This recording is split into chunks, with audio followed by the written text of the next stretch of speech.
and 1 QRS, which means atrial rate is 300 and ventricular rate is 150, and it is a constant rate of 150. It does not change.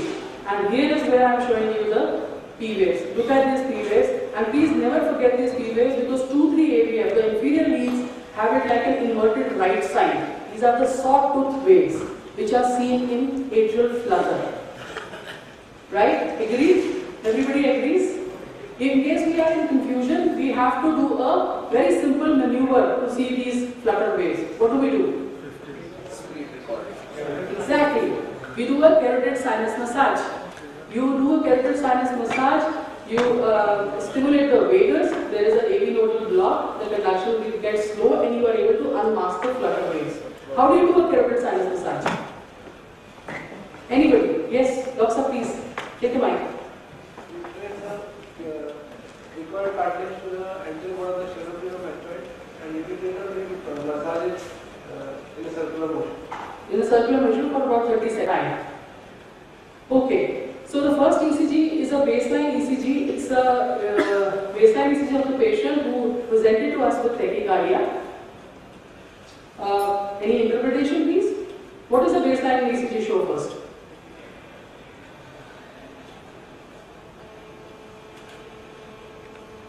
No guesses?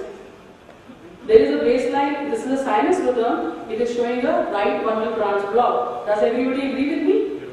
The V1 is positive, the QRS is right, and it is a right bundle branch block on the baseline. And then let us look at the ECG in tachycardia. What happens in tachycardia? It's a broad QRS. It's a broad QRS. So what will it be? What is our differential diagnosis? All white QRS tachycardias are ventricular tachycardias, that is the teaching of medicine, until and unless proven otherwise. But if you have a baseline ECG which is like this, it already shows a wide QRS, and you are not seeing any AV dissociation in the ECG, then our diagnosis has to be a supraventricular tachycardia. Of course, you have to look at the history of the patient, what is the age of the patient, the clinical history. We were just discussing, Dr. Vishwasan and I was just discussing that historical perspective of an analysis of a patient has actually gone obsolete. We don't look at the history, we don't talk to the patient. So we have to look at the history in detail, and then of course we have to see for other features. But by and large, the baseline ECG is wide, and the ECG in the tachycardia is also wide, and this axis is same. Then it goes in the favor of a supraventricular tachycardia with a pre-existing bundle branch group. Okay, this is a young patient, around 50 years old, who presented to us in the emergency with uneasiness, ghavrat, and he had a pre-syncope perspiration. This was the ECG that we found, and my intervention colleague wanted to take the patient to cath lab, and I stopped him. Did I do the right thing? Yes. Why do you think I did the right thing? Somebody said yes here. It's KOT prolongation. Beautiful diagnosis you have made, doctor. If you look at this, my resident in the emergency was calling us again and again that ST depression is there. But he forgot to look at the QT segment analysis, and if you see this, the QT is totally prolonged, and this is a long QT syndrome. Now QT has to be looked at in the ECG where the QT is maximally prolonged. Actually they say V2 is the ECG lead where we should see the QT, but the latest guidelines say that QT has to be looked up in the lead where it is maximally prolonged, and then the analysis has to be made. The potassium of the patient was okay. However, he was not on any drugs. His magnesium was low, 0.44. So we have started him on beta blockers and given him magnesium. Let's see how he fares. This is the ECG of 2 days ago. This patient is still at us. Okay, this is a 55-year-old patient who presented to emergency with a history of dyspnea on exertion and episodes of giddiness from last 2 months.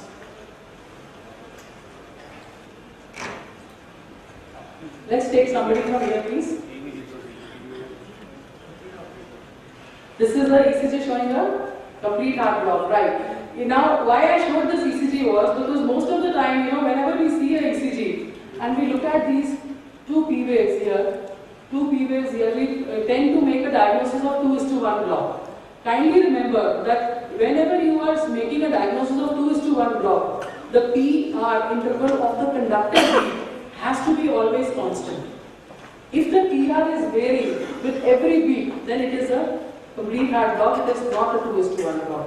Even if the ventricular rate is good, it is a complete heart block.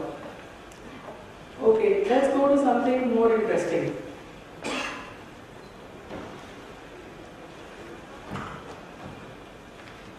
Any volunteers, please? Is this a sinus rhythm? It is tachycardia. I agree with Dr. Musharan. It's a narrow QRS tachycardia. You do not see a P wave. Do you see a P wave? It's actually seen just at the end of QRS. Yes, I'll see you more in large, if you see the enlarged view. This is the P wave. It is just embedded at the end of QRS. Either you don't see a P wave or you see it embedded in the QRS. The diagnosis has to be a AV nodal re-entry type of supraventricular tachycardia. Okay, let's go to the next ECG. It's WPWTF. Why do you say that? I say it is BT. He said this, Dr. Tanvi said this, and I agree with him. This is BT. Prove it, we are wrong. It's irregular. BT can be irregular. 1/10 of the RR interval can vary even in ventricular tachycardia. There can be a presence of capture and fusion beats. You see this? This is a narrow QRS. These are the presence of capture and fusion beats, which can again be seen, which has a hallmark of ventricular tachycardias. And then you see this, there is a P wave here. A presence of AV dissociation when this P wave is not present with every beat, it's a hallmark of ventricular tachycardia. So these things, if you see a wide QRS tachycardia with AV dissociation, with axis which is northwest, and with the capture and fusion beats. That is hallmark of ventricular tachycardia. But I do agree, it is not ventricular tachycardia. Why?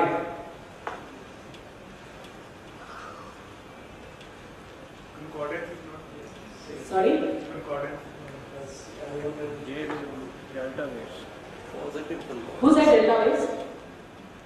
Somebody said delta waves. Yes, doctor. Excellent diagnosis. You see, whenever you are looking at the widening of the QRS in a wide QRS tachycardia, please look at the antegrade limb. If it is slurred, then it is a delta wave which is present.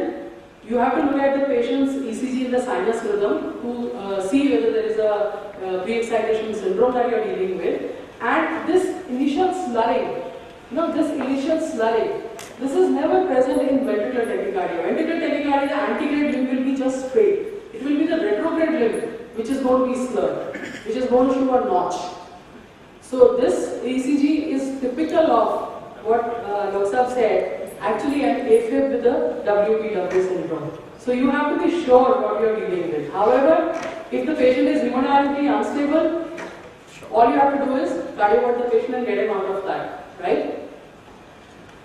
Okay, I think in the interest of time, I will be showing you a couple of cases, two cases in fact, which are clinically important because this is a meeting which deals with clinical assessment. Henceforth, let's go to those cases which I have just recently picked up in the clinical practice.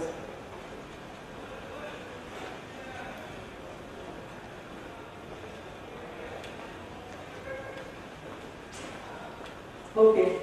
There is a 16-year-old male who has a past history of hypertension, presents to emergency department complaining of palpitations and dyspnea. He is found to be in atrial fibrillation with a heart rate of 140 beats per minute, irregular. Heparin is given as a bolus. Metoprolol IV is given 5 mg twice to control his ventricular response. 5 hours later, this is what happens. Can you explain this? What is your, why is there a pause? You can see there is a pause, right? Everybody agrees there is a pause?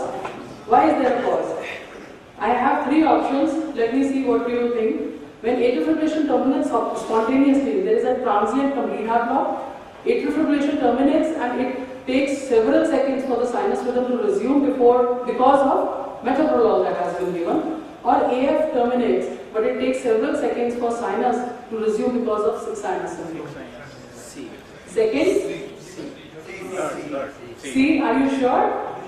Yes, I would agree with you. You said B. Who said B? Who said C?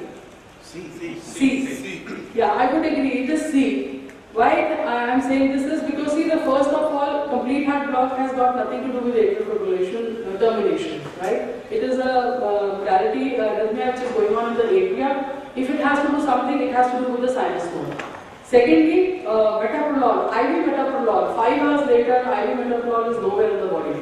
So it has got nothing to do with IV metoprolol. Whenever patient is in atrial fibrillation and there is underlying 6 sinus syndrome, the sinus node gets inhibited because of the atria being in fibrillation. So the sinus is tired, sinus is absolutely inhibited. It takes some time to recover. And this is a representation of a 6 sinus syndrome complex. Sometimes tachycardia syndrome also presents like this. Okay, this is my favorite ECG. If anybody gives me a complete diagnosis on this ECG, I'll take them out for dinner tonight.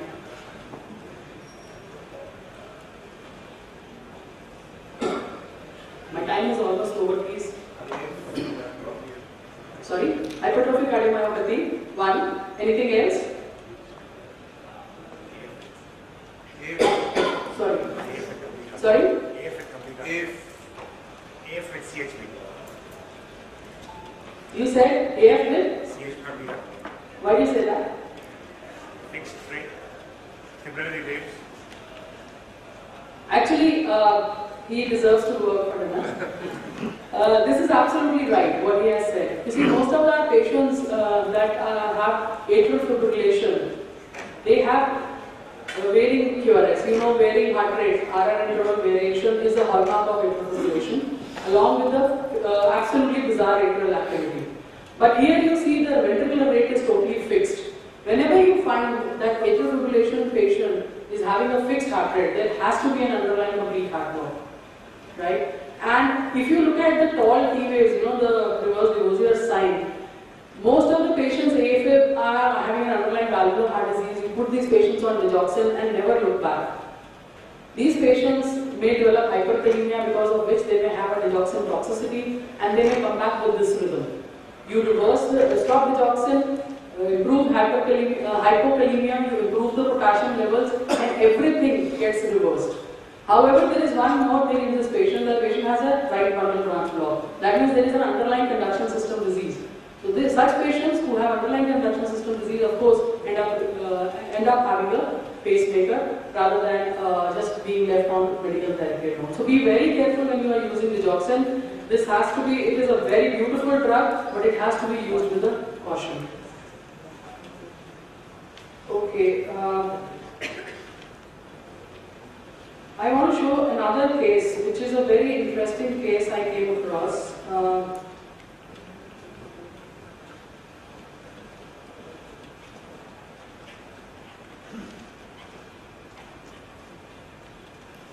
Okay, this is a patient, very interesting clinical history. 43 years old female, a young female with 15 years history of palpitations.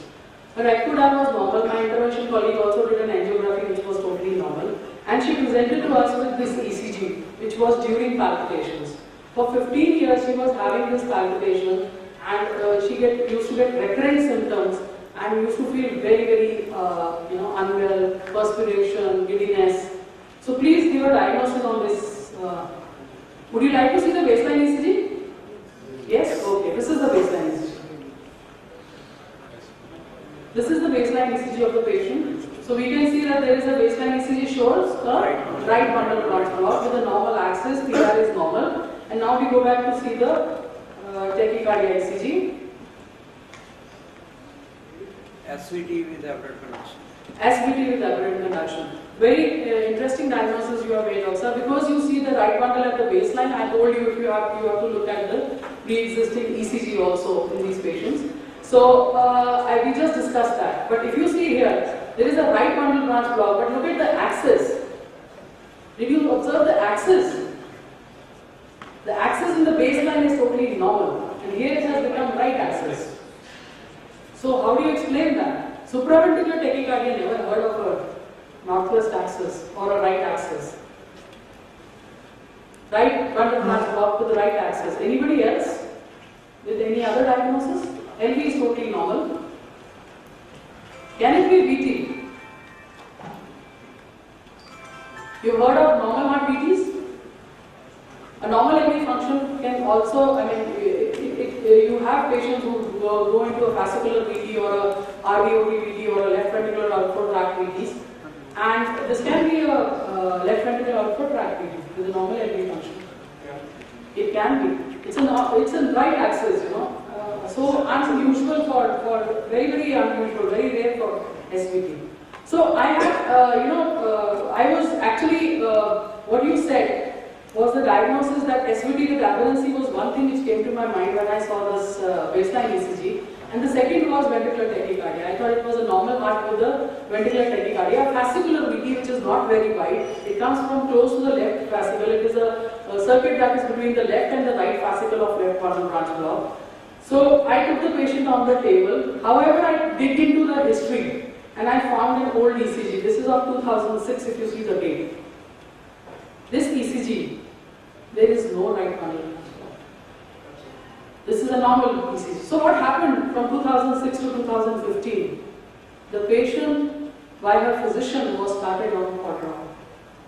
For SVT, she was started on a drug which is our favorite drug known as quadron. And she continued to have symptoms, she continued to be on quadron, and it resulted into a baseline right bundle branch block and the tachycardia, which showed the same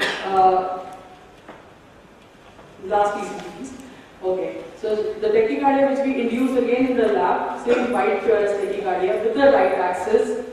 But my dear friends, I would apologize, I'm showing you the EGMs. This is the pleasure of being in the EP lab. Whatever diagnosis you may make it clinically, we electrophysiologists, when we put in the catheters, we know that it is a left free wall pathway. I have waited and she is absolutely okay. She's done very well. It's been about 6 months, no episode of palpitation, and we got a very good result. So please do not start patients with SVT on a drug like quadron. It is going to give you more problems than it is going to solve any problem for patients who are having palpitations. I think my time is over. I will stop here.